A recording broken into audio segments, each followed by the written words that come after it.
So we will have another topic to be discussed, and that is finding solutions in quadratic equations. When we say solutions, what are the value of the variable that will satisfy the equations, or the value of the known that will satisfy the given equation? Okay? So reminder that since we are quadratic equation, so therefore we will be getting, or we're expecting to get, two possible solutions. Hindi siya 1, hindi 3, hindi 4, but 2 possible solutions. Again, when we say solutions, it satisfies the given equations. Okay? And quadratic siya kasi we are on the second degree equation. One variable. Yun ha? One variable. So now let us proceed. So we have different ways to find the solution.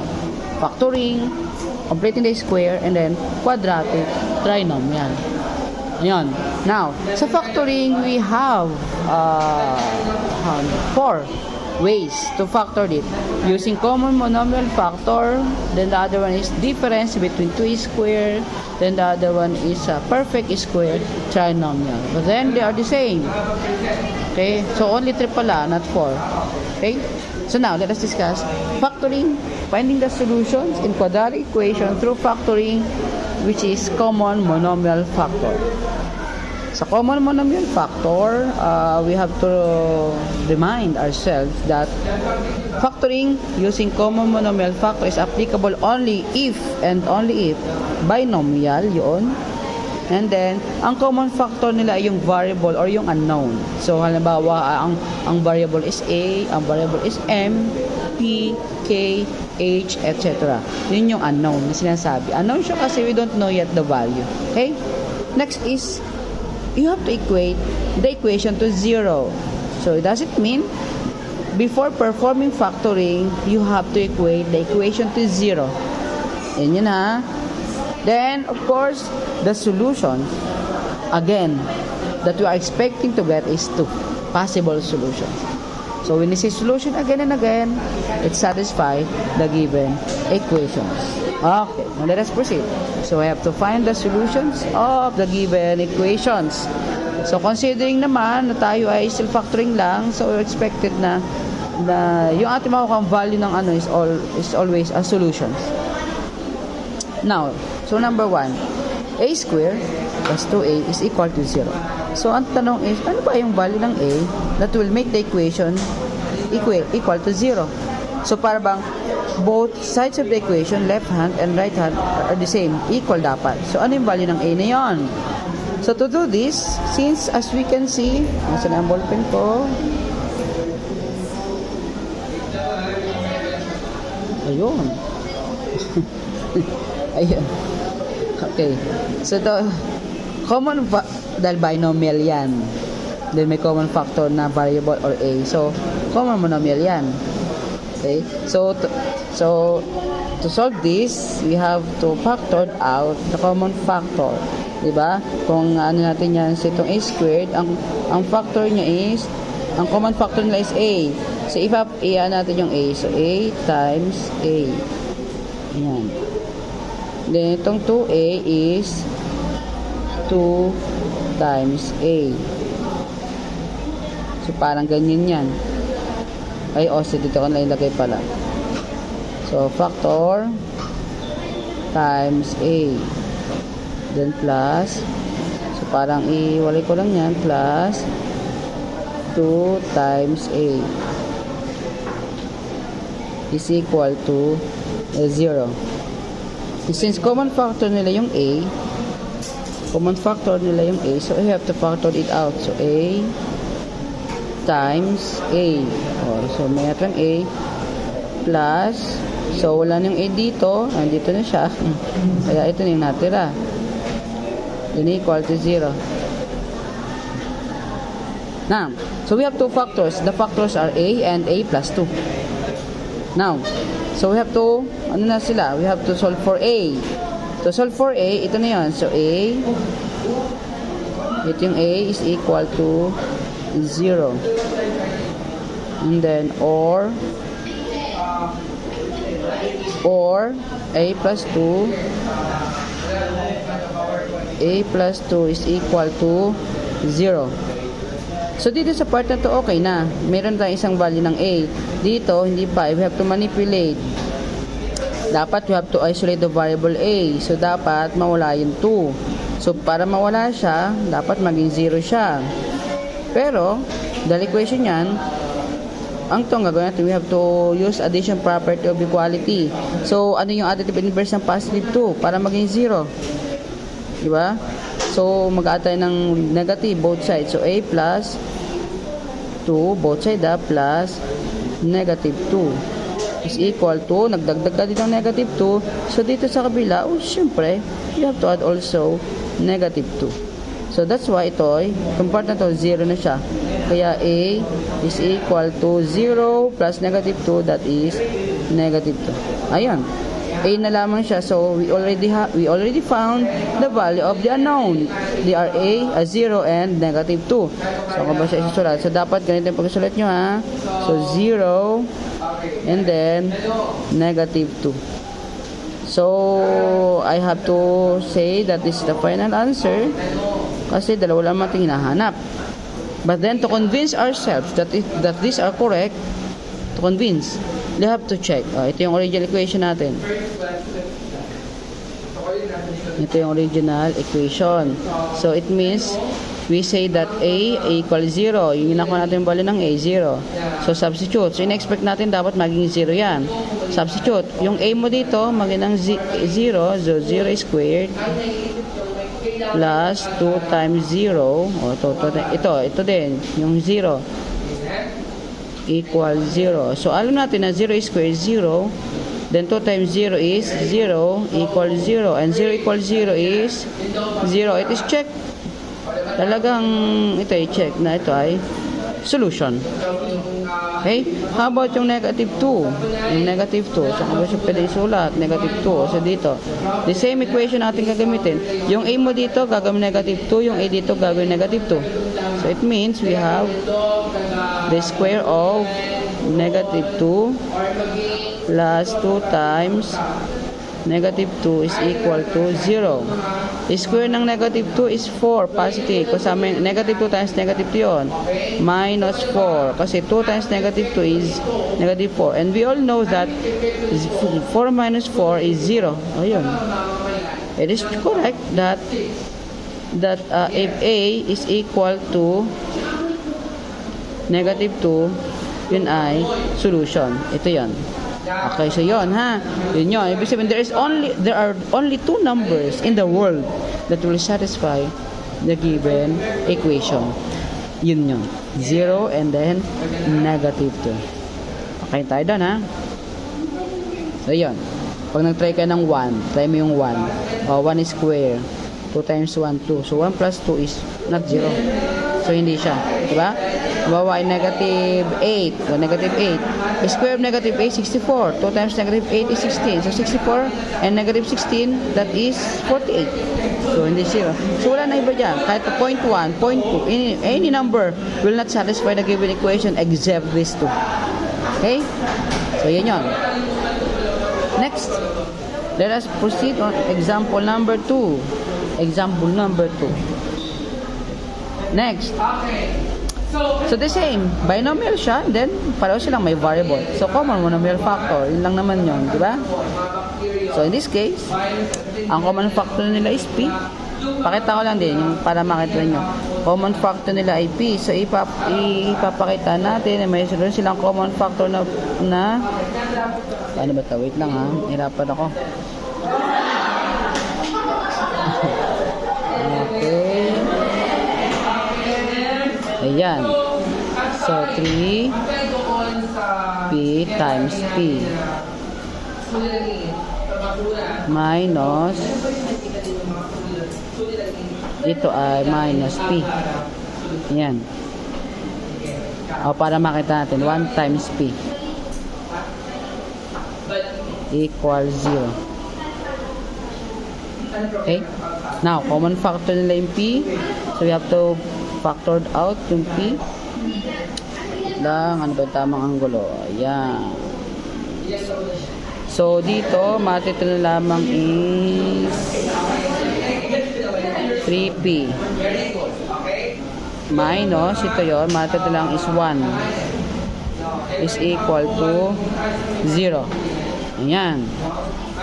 And, we have now to solve for p. And to do that, we have to equate that p, itong p na to is equal to 0.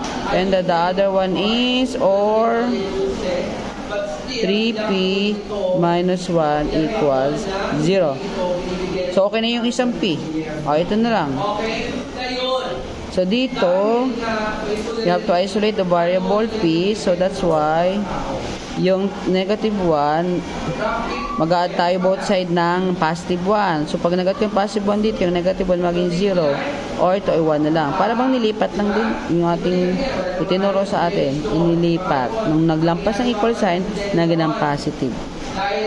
Kaya lang p pa lang din siya. 3p. Dapat siya ay p lang. So, in this case, ang ginagawa, saan ba siya pwede? Dito ko na i-continue ha. Dito ko na i-continue yung ano niya. So, dapat siya is, i-divide natin. Actually, i-multiply. Ano yung i-multiply mo sa 3 para maging 1? Dapat kasi maging 1p lang yan eh. Diba? 1/3. Pag i-multiply mo ng 1/3, ang nangyari, magdi-divide tayo ng 3 and then ng 3. So, therefore, ang mangyayari niyan, bakit parang blurred siya? So, therefore, 3 divided by 3 is 1. So, we already have p is equal to 1/3 is 1/3. Okay na. Meron tayong solution. So, the solutions are 0 and then negative, 1/3. So, 0 and then 1/3. So, okay, we have the solutions 0 or 1/3. Yun yung ating solution. 0 or 1/3. Okay? Yan lang yun. Next, number 3. Ano ba yung okay? Number 3. So, dito, hindi siya equal to 0. But then, sabi nga kanina, you have to equate to 0. Ay, hindi siya naka-equate. So, equate natin 0. So, dapat ito maging 0 itong part na ito. Dapat siya maging 0. And syempre, para maging 0 siya,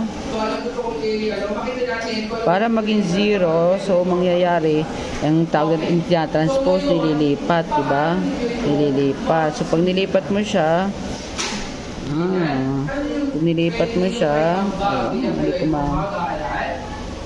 nagiging negative. Yung term, pero nag-add ka ng negative 2x. So, yung passive, naglampas ng equal sign, negative 2x. So, I have to rewrite this one. Negative 3x squared. And then, 4x. Ayan. Saan na? Ayan. Okay. So, ito pwede natin combine. Negative 2x saka 4x. Combining them, 4x saka negative 2x, dalawa yung sign nila, so I have to subtract. Because that's why magkakaroon tayo ng 2x positive. And then, diba? Minus 3x squared. Ito wala to ha. Ito wala yan. And then, equals 0. Now, okay na tayo. Equal to 0 na. May common factor tayo. Nakita natin ang common factor is x. Yan. So, I have to write x. And then, so dito, i-divide mo siya. 2x divided by x. Matulala yung 2. Minus 3x squared divided by x. We have 3x equals 0. And we have to equate them to 0 each factor. So the factors are x and 2 minus 3x. X equals 0 or 2 minus 3x is equal to 0. And then, okay na tayo sa isa. Dito naman, we have to equate them that we have to isolate the variable x. Kaya 3x, negative 3x Kasi dapat x lang yung nasa side na to. Then, ililipat ko yung 2, which is magiging na siyang negative 2. Or magdadagdag ka ng negative 2. Okay? Or pwede namang ilipat mo yung negative 3x para wala nang multiply ng negative. Okay? Depende. Okay. Now, x lang siya. So, we have to, negative 3x, we have to multiply then both sides ng, ano yung numerical coefficient ng x? Negative 3, di ba? So, yun ba, divide natin. Ipamumultiply natin. Negative 1/3. So, kahit negative 1/3. Or sometimes we call it divide natin na pala ng negative 3. So, itong part na to, magiging ng 1. 1 lang na lang yan.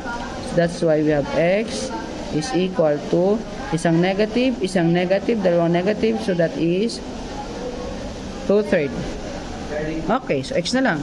So therefore we already have found the solutions, and they are 0 or 2/3. Yan. Ayan, pangit. 0 or 2/3. Okay. So these are the solutions, 0 and 2/3. Okay. Yan yung example number 3. Yan. So, napapansin ninyo, lagi isa sa solution ay 0. Tignan nyo, pag common monomial factor, lagi isa sa solution ay 0. Diba? So, ibig sabihin sa number, for example, kung ito yung common monomial factor, expected that we will be getting 0 as one of the solutions. Okay? So, yun yan. Bakit nga ba laging 0 ang sa mga solution? Kasi pag common monomial factor, alam nyo, kasi sa multiplication, if one of the factor is 0, so automatic 0 na yung product. Diba? So, yun yun. Next. Ito. So, equate to 0. But then, hindi pa ito 0. So, dapat maging 0 siya. So, ito dapat sana maging 0. Para maging 0 siya, mag-add tayo ng negative 3b. Pero, mag-add ka din dito ng negative 3b. Diba?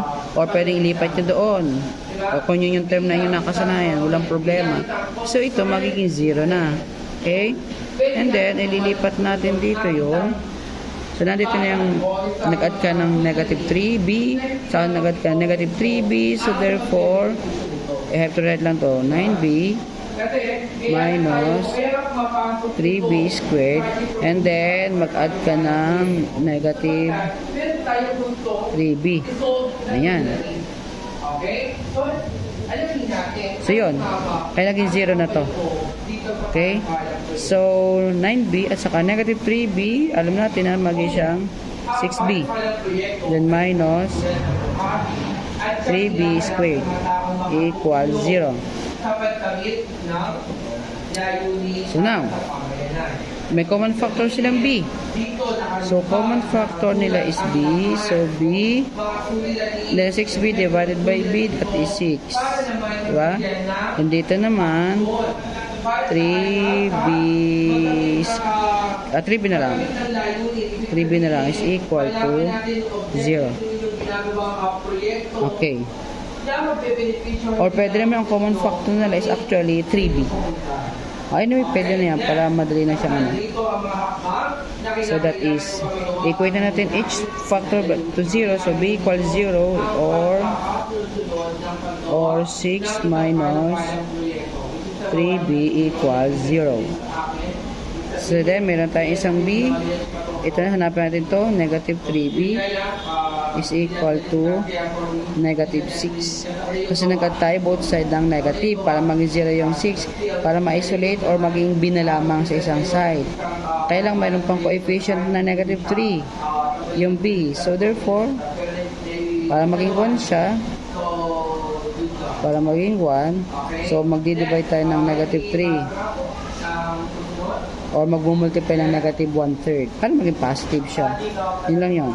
Therefore, we have b is equal to negative 6, negative 3, dalawang negative, so we have 2. So therefore, we already found the value of the unknown. They are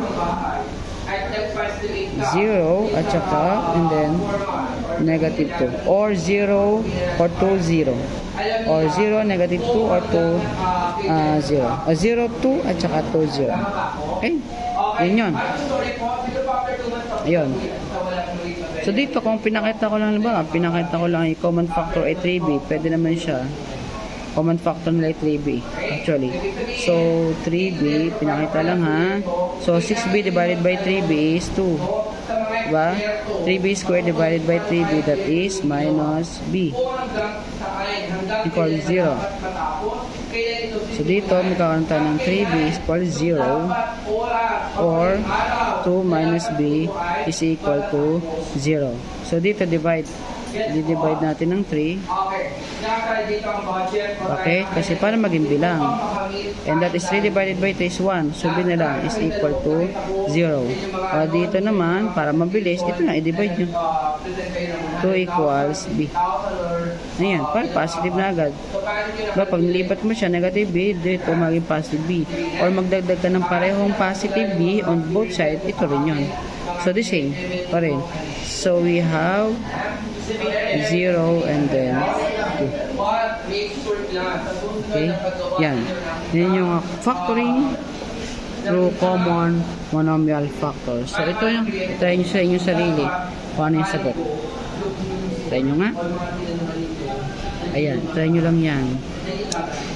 So yun, I think nasolve na natin yung pwede isolve. I think hopefully naintindihan nyo yan. So yun lang, and okay, that's all.